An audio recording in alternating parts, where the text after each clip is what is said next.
નમસ્તે. આજે આપણો ટોપિક છે એટર્ની જનરલ, ભારતના પ્રથમ કાયદાકીય અધિકારી. ઓકે, તો આપણે આમાં જાણીશું કે ભારત સરકાર વતી કોણ પ્રતિનિધિત્વ કરે છે કાયદાકીય બાબતમાં. એનું નામ છે એટર્ની જનરલ. એડવોકેટ જનરલ હોય તો રાજ્ય સ્તરે હોય, એટર્ની જનરલ હોય તો ભારત અથવા કેન્દ્ર સ્તરે હોય. આપણે આજે સમજીશું એટર્ની જનરલ, ભારતના પ્રથમ કાયદાકીય અધિકારીની ભૂમિકા અને પાવર્સ. ઓકે, સમજીએ કે અનુચ્છેદમાં એમની બાબત લખેલી છે, કેવી રીતે નિમણૂક પામે છે, કેટલો સમય સુધી રહે છે, કોને રાજીનામું આપે છે, અને એમના પાવર્સ વિશેની કેટલીક બાબતો. ઓકે, તો ધ્યાનથી સમજજો, નોટ ડાઉન કરી શકો છો, કેટલાક ક્વેશ્ચન પોતાની અંદર લખી શકો છો અને તમે એને સોલ્વ આઉટ કરી શકો છો. જોઈએ આપણે એટર્ની જનરલ, ભારતના પ્રથમ કાયદાકીય અધિકારી. ઓકે, સૌપ્રથમ આપણે પરિચય લેતા હોઈએ છીએ. તો ભારતના એટર્ની જનરલની ઓળખ જોઈએ પહેલા. એમાં શું હોય છે, કેવી રીતે એનો અનુચ્છેદ છે. ભારતના એટર્ની જનરલ દેશના સર્વોચ્ચ કાયદાકીય અધિકારી છે. જો તમને એવો પ્રશ્ન પૂછાય કે ભારત દેશના સર્વોચ્ચ કાયદાકીય અધિકારી કોણ છે, ભારત દેશના સર્વોચ્ચ કાયદાકીય અધિકારી કોણ છે, તો એટર્ની જનરલ એનો જવાબ આવે. ભારતીય બંધારણની કલમ 76 હેઠળ આ મહત્વપૂર્ણ પદની જોગવાઈ કરવામાં આવી છે. બીજો પ્રશ્ન તમને એમ પૂછાય કે ભારતના બંધારણમાં એટર્ની જનરલના પદની જોગવાઈ નીચેનામાંથી કયા અનુચ્છેદ હેઠળ કરવામાં આવેલી છે, તો 76 હેઠળ કરવામાં આવેલી છે. તો સર્વોચ્ચ કાયદાકીય અધિકારી છે. પ્રશ્ન પૂછાય કે ભારતના એટર્ની જનરલ કે દેશના સર્વોચ્ચ કાયદાકીય અધિકારી કોણ, દેશના, તો એટર્ની જનરલ બંધારણની કઈ અનુચ્છેદ સાથે જોડાયેલા છે, તો 76. મહત્વપૂર્ણ પદની જોગવાઈ કરવામાં આવી છે. તેઓ ભારત સરકારને કાયદાકીય સલાહ આપે છે. જો રાજ્યના એડવોકેટ જનરલ હોય તો રાજ્ય સરકારને સલાહ આપે છે. એટર્ની જનરલ કોની સલાહ આપે છે, ભારત સરકારને સલાહ આપે છે. ભારત સરકારની કાયદાકીય બાબતોમાં સલાહ આપે છે. વિવિધ અદાલતોમાં સરકારનું પ્રતિનિધિત્વ કરે છે. આ પદ ભારતીય ન્યાયિક અને વહીવટી તંત્રમાં અત્યંત ગૌરવશાળી માનવામાં આવે છે. બહુ મહત્વનું પદ છે. ઓકે, તો આપણને આવડતું જ હોવું જોઈએ, કારણ કે ભારત સરકારને વતી એટર્ની જનરલ કાર્ય કરતા હોય છે. ભારતના એટર્ની જનરલ દેશના સર્વોચ્ચ કાયદાકીય અધિકારી છે. ભારતીય બંધારણની કલમ 76 પદની જોગવાઈ છે. ભારત સરકારની કાયદાકીય બાબતોમાં મહત્વની સલાહ આપે છે. વિવિધ અદાલતોમાં પ્રતિનિધિત્વ કરે છે. ભારતીય ન્યાયિક અને વહીવટી તંત્રમાં આ ગૌરવશાળી પદ માનવામાં આવે છે. હવે જોઈએ ક્વેશ્ચન છે, ભારતીય બંધારણની કઈ કલમ એટર્ની જનરલ સાથે સંબંધિત છે, તો 76. કઈ? 76. ભારતના સર્વોચ્ચ કાયદાકીય અધિકારી કોણ છે, ભારતના એટર્ની જનરલ. આ જગ્યાએ રાજ્યના કહેતો એડવોકેટ જનરલ. ડન. આગળ વધીએ આપણે નેક્સ્ટ સ્લાઇડ પર. વાત કરીએ નિમણૂક અને લાયકાતની. એટર્ની જનરલની નિમણૂક ભારતના રાષ્ટ્રપતિ દ્વારા કરવામાં આવે છે. કોના દ્વારા? રાષ્ટ્રપતિ દ્વારા કરવામાં આવે છે. આ પદ ઉમેદવાર માટે સુપ્રીમ કોર્ટના ન્યાયાધીશ બનવા જેટલી જ એમની લાયકાતો જોઈએ. એ જ વસ્તુ આપણે આગળ જોઈ હતી. એડવોકેટ જનરલ આવે તો રાજ્યપાલ, એટર્ની જનરલ આવે તો રાષ્ટ્રપતિ. એડવોકેટ જનરલ બનવા માટેની લાયકાતમાં હાઈકોર્ટના ન્યાયાધીશ, સુપ્રીમ કોર્ટના ન્યાયાધીશ બનવા જેટલી, રાઈટ. એટર્ની જનરલમાં કયો શબ્દ આવે? સુપ્રીમ કોર્ટ આવે. એટર્ની જનરલની નિમણૂક કોણ કરે છે, તો રાષ્ટ્રપતિ કરે છે. આ પદ માટે ઉમેદવાર પાસે સુપ્રીમ કોર્ટના ન્યાયાધીશ બનવા જેટલી તમામ લાયકાતો હોવી જોઈએ. તેઓ રાષ્ટ્રપતિની મરજી હોય ત્યાં સુધી પોતાના પદ પર રહી શકે છે. એવું જ એડવોકેટ જનરલમાં શું હતું? Pleasure of governor. જ્યાં સુધી રાજ્યપાલ ઈચ્છે ત્યાં સુધી. એ રીતે એટર્ની જનરલ જ્યાં સુધી રાષ્ટ્રપતિ ઈચ્છે ત્યાં સુધી. તેમનો કાર્યકાળ બંધારણ દ્વારા નિશ્ચિત કરવામાં આવ્યો નથી. તો પેલામાં બી એવું હતું, એડવોકેટ જનરલનો કાર્યકાળ નિશ્ચિત કરવામાં આવેલો હતો નહીં. તો તેમનો કાર્યકાળ બંધારણ દ્વારા નિશ્ચિત કરવામાં આવેલો નથી, પરંતુ રાષ્ટ્રપતિ તેમને ગમે ત્યારે દૂર કરી શકે છે. કારણ કે રાષ્ટ્રપતિ છે ત્યાં સુધી હોય છે, તો રાષ્ટ્રપતિ તેમને દૂર કરી શકે છે. ચલો જે ક્વેશ્ચન સિરીઝ તરફ. એટર્ની જનરલની નિમણૂક કોણ કરે છે, તો શું વાત થઈ? રાષ્ટ્રપતિ કરે છે, પ્રેસિડેન્ટ કરે છે. એટર્ની જનરલ પદ માટે કઈ લાયકાત હોવી અનિવાર્ય છે, તો વાત શું થયેલી? Attorney general related to supreme court, advocate કે તો હાઈકોર્ટ. ઓપ્શન જુઓ, સુપ્રીમ કોર્ટના ન્યાયાધીશ બનવાની યોગ્યતા. ડન. સમજાઈ ગયું? સમજાઈ ગયું. નેક્સ્ટ સ્લાઇડ તરફ જઈએ આપણે. જોઈએ ફરજો અને કાર્યો. એટર્ની જનરલની ફરજો અને કાર્યો. એટર્ની જનરલનું મુખ્ય કાર્ય ભારત સરકારને રાષ્ટ્રપતિ દ્વારા મોકલેલ બાબતો છે, કાનૂની બાબતો છે, એના પર સલાહ આપવાનો છે. તેઓ ભારત સરકાર વતી સુપ્રીમ કોર્ટમાં, કોઈ પણ હાઈકોર્ટમાં કેસની સુનાવણી માટે હાજર રહી શકે છે. આ ઉપરાંત તેઓ બંધારણ દ્વારા અન્ય કાયદા દ્વારા સોંપવામાં આવેલી ફરજોનું પાલન કરે છે. તેઓ સરકારના મુખ્ય કાનૂની સલાહકાર તરીકે ઓળખાય છે. પ્રશ્ન પૂછાય, સરકારના મુખ્ય કાનૂની સલાહકાર તરીકે નીચેનામાંથી કોણ? Attorney general.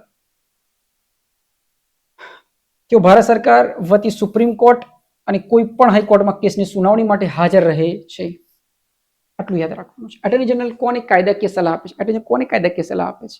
ઓપ્શન ચેક કરી લો. ભારત સરકારને કાયદાકીય સલાહ આપે છે રાષ્ટ્રપતિ દ્વારા.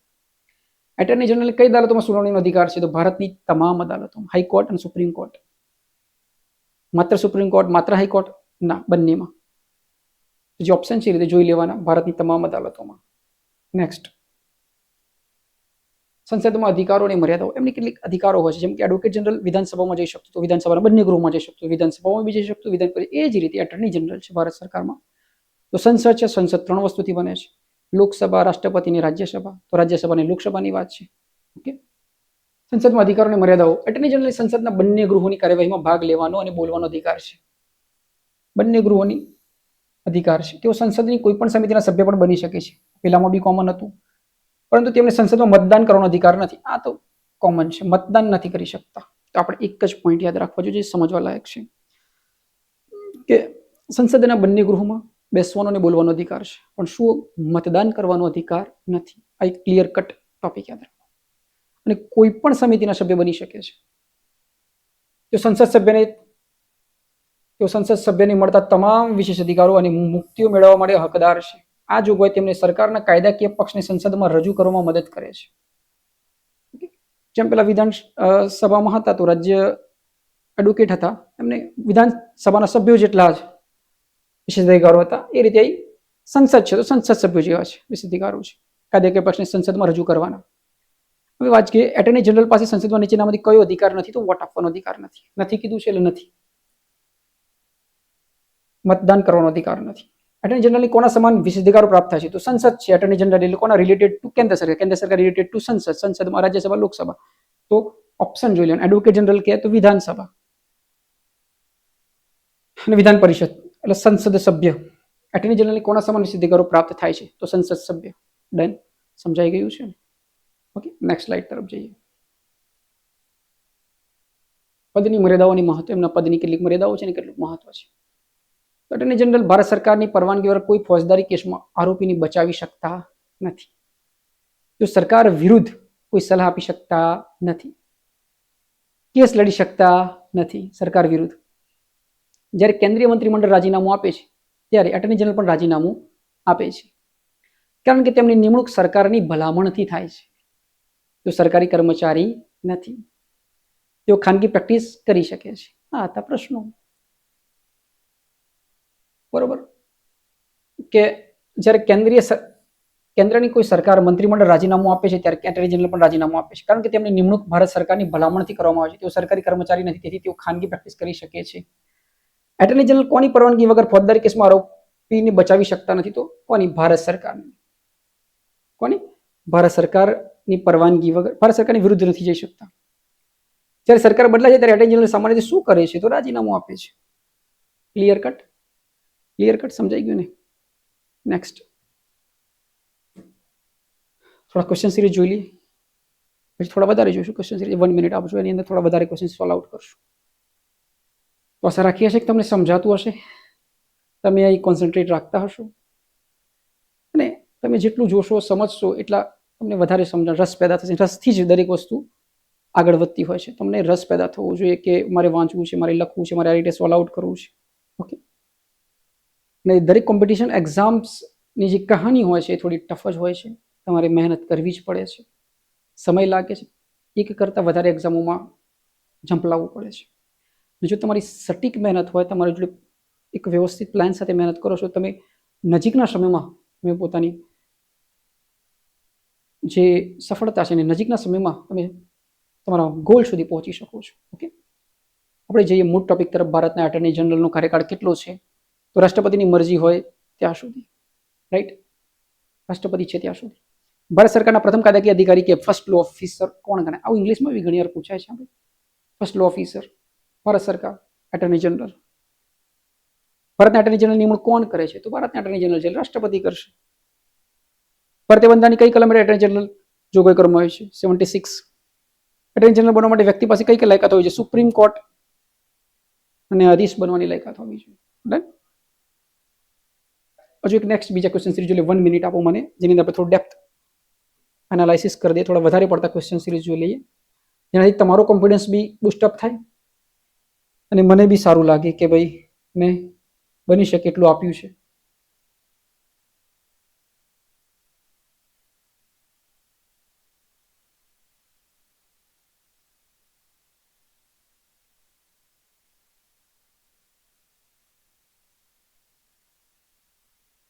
એટલી વાર તમે રિપીટ કરી શકો છો. તમે જે સ્ટડી કર્યું છે, તમે જે નોટ ડાઉન કર્યું છે, એને રિપીટ કરી શકો છો.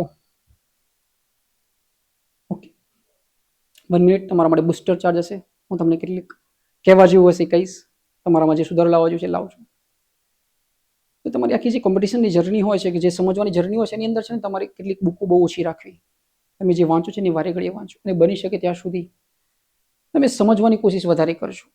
ઓકે, તમે 1 વર્ષ લાગે, 2 વર્ષ લાગે, કેટલા વર્ષ લાગે, તો તમારી મહેનત તમારી દિમાગ પર જાય છે, અને સામે કેવા કેવા પેપર્સ આવતા હોય છે, તમે શું વાંચ્યું છે એના પર જાય છે. તો ફર્સ્ટ માપના જોઈએ એટલા જ બુક રાખો. કોઈ બી વિષય છે તેના 1 થી 2 બુક રાખો, પછી વધારે ના, અને વારે ઘડીએ વાંચો. ઓકે, આના ક્વેશ્ચન સિરીઝને સોર્ટ આઉટ કરો. જૂના ક્વેશ્ચન પેપર્સ તમે જોઈ શકો છો, અને એની અંદરથી તમે રિસર્ચ કરીને બનાવી શકો છો. અને બને ત્યાં સુધી ક્વેશ્ચન સિરીઝ વધારે તમે સોલ્વ આઉટ કરો, એનાથી તમારું છે ને ડેપ્થ વધારે મજબૂત થાય છે. તમે એવું લાગે છે કે તમે સમજી ગયા છો, પણ જ્યારે ક્વેશ્ચન સિરીઝ સોલ્વ કરો ત્યારે તમને સમજાય છે કે હું હજુ નથી સમજ્યો. સમજાઈ વાત? તો બસ આપણે એ રીતે કરવાનું તમારા માટે આ એક ટિપ્સ હતી. આપણે આજે જોઈએ ફરીથી 1 મિનિટમાં જોઈ લો. 1 મિનિટમાં જોઈએ આપણે question series. Okay, attorney general ને કયા અનુચ્છેદ હેઠળ સંસદના કોઈ પણ ગૃહમાં બોલવાનો અધિકાર છે? ઓકે, એટર્ની જનરલ કયા અનુચ્છેદ હેઠળ સંસદના કોઈ પણ ગૃહમાં બોલવાનો અધિકાર છે? ઓકે, જોઈ લો 88. એટર્ની જનરલનું મહેનતાણું કોણ નક્કી કરે છે? કોણ નક્કી કરે ભાઈ? રાષ્ટ્રપતિ. ભારતના પ્રથમ એટર્ની જનરલ કોણ હતા? કોણ હતા?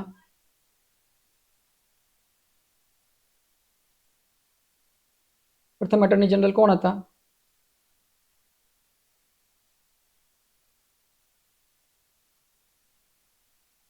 MC સેતરવાળ.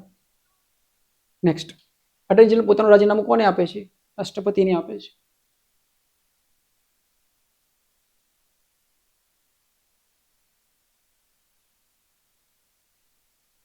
રાષ્ટ્રપતિને આપે છે. એટર્ની જનરલને તેમની ફરજોમાં મદદ કરવા માટે કયા પદની જોગવાઈ છે? એટર્ની જનરલને તેમની ફરજોમાં મદદ કરવા માટે કયા પદની જોગવાઈ છે? ઓપ્શન જોઈ લો. બી, સોલિસિટર જનરલ. એટર્ની જનરલ ભારતની કઈ અદાલતોમાં સુનાવણીનો અધિકાર ધરાવે છે? તમામ અદાલતોમાં. સુપ્રીમ કોર્ટ, હાઈકોર્ટ બંને. એટર્ની જનરલનું પદ કયા પ્રકારનું પદ છે? બંધારણીય, બિન બંધારણીય, વૈધાનિક, કામ ચાલુ. મેં કીધું બંધારણમાં ઉલ્લેખ હોય તો બંધારણીય, ના હોય તો બિન બંધારણીય, કાં તો કાયદા દ્વારા હોય તો વૈધાનિક. છે જ બંધારણીય પદ છે આ. શું એટર્ની જનરલ ભારત સરકાર વિરુદ્ધ સલાહ આપી શકે? ના આપી શકે. એટર્ની જનરલને કોના જેવા જ વિશેષાધિકારો અને મુક્તિઓ મળે છે? ભાઈ એટર્ની જનરલની વાત છે, એટલે સંસદ સભ્યની વાત છે. તો સંસદ સભ્યો જેવા. કેવા? સંસદ સભ્ય જેવા. એટર્ની જનરલની નિમણૂક માટે કઈ લાયકાત હોવી જરૂરી નથી? જરૂરી નથી કીધું છે. ભારતના નાગરિક હોવા જોઈએ તો જરૂરી છે. હાઈકોર્ટમાં 5 વર્ષ જજ રહ્યા હોવા જોઈએ, તેઓ લોકસભાના સભ્ય હોવા જોઈએ, હાઈકોર્ટમાં 10 વર્ષ વકીલાત કરેલી હોવી જોઈએ. આમાં છે ને જુઓ, કન્સેપ્ટ સમજો, વકીલાત વાળું જોઈ લેવાનું, જજ વાળું જોઈ લેવાનું. બરોબર? એમાં શું કીધું છે? લાયકાત હોવી જરૂરી નથી કીધું છે. અને એવું ગોઠવેલું છે, તેઓ લોકસભાના સભ્ય હોવા જોઈએ. જો આ સમજવા જેવું હતું કે કોઈ બી ગૃહના હોઈ શકે છે. બરોબર? રાઈટ છે. આમાં પ્રશ્ન શું છે સમજવાનો આપણે, કે નથી કીધું છે, એટલે આ વસ્તુ અહીં વેલિડ નથી. તેઓ લોકસભાના સભ્ય હોવા જોઈએ. આવું વેલિડ નથી. ભારત એટર્ની જનરલની નિમણૂક કોણ કરે છે? તો નિમણૂક કોણ કરે છે? રાષ્ટ્રપતિ કરે છે. જેનામાંથી કોણ કેન્દ્રીય કારોબારીનો ભાગ છે? કેન્દ્રીય કારોબારી એટર્ની જનરલ. એટર્ની જનરલ બનવા માટે કઈ અદાલતનો ન્યાયાધીશ બનવાની લાયકાત હોય છે? એટર્ની જનરલ કીધું છે.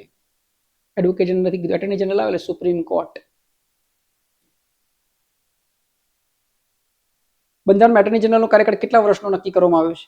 ભાઈ કોઈ કાર્યકાળ નક્કી કરવામાં આવેલો નથી. એવું એડવોકેટ જનરલમાં બી છે ને એટર્ની જનરલમાં બી છે. ભારત સર્વોચ્ચ કાયદાકીય અધિકારી કોણ છે? Attorney general. ભારતીય બંધારણના કયા અનુચ્છેદમાં એટર્ની જનરલની જોગવાઈ કરવામાં આવી છે? અનુચ્છેદ 76. એટર્ની જનરલ કોની મરજી હોય ત્યાં સુધી હોદ્દા પર રહી શકે છે? ભાઈ કોની મરજી હોય? રાષ્ટ્રપતિની મરજી હોય ત્યાં સુધી. Pleasure of president. ભારત સરકારના મુખ્ય કાયદાકીય સલાહકાર કોણ છે? Attorney general. સંસદના સભ્ય ન હોવા છતાં સંસદના બંને ગૃહની કાર્યમાં ભાગ લેવાનો અધિકાર કોને છે? Attorney general. શું એટર્ની જનરલ સંસદમાં મતદાન કરી શકે છે? ના ભાઈ, નથી કરી શકતા. વોટિંગ નથી કરી શકતા. તો આ હતા આપણા MCQs જે તમને મદદ કરી શકે છે તમારી એક્ઝામ્સની અંદર, તમને સમજવા મદદ કરી શકે છે. તો આપણો આ ટોપિક હતો એટર્ની જનરલ. સમજાય છે ને વાતને? તો આશા રાખીએ છીએ કે અમે જે સ્ટડી કરાવીએ છીએ તમારી સુધી પહોંચે છે. ના પહોંચતું હોય તો એને સમજવાની કોશિશ કરો. તમે અલગ અલગ ક્વેશ્ચન સિરીઝ બનાવી શકો છો અને સોલ્વ આઉટ કરી શકો છો. ઓકે, તમે જે એક્ઝામ આપવા ઈચ્છતા હોય એ ટાઈપના તમે એની અંદર ડેપ્થ પકડી શકો છો. કોઈ GPSC છે, કોઈ UPSC છે, કોઈ ક્લાસ 3 છે, તો એ ટાઈપના પેપર્સ પ્રમાણે એનું ડેપ્થ હોય છે. તો આપણે એ જોવાનું.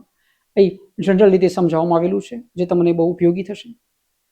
તમે તમારો કિંમતી સમય અમને આપ્યો બદલ ધન્યવાદ અને આવા જ નવા વિડીયો સાથે ફરી મળીશું.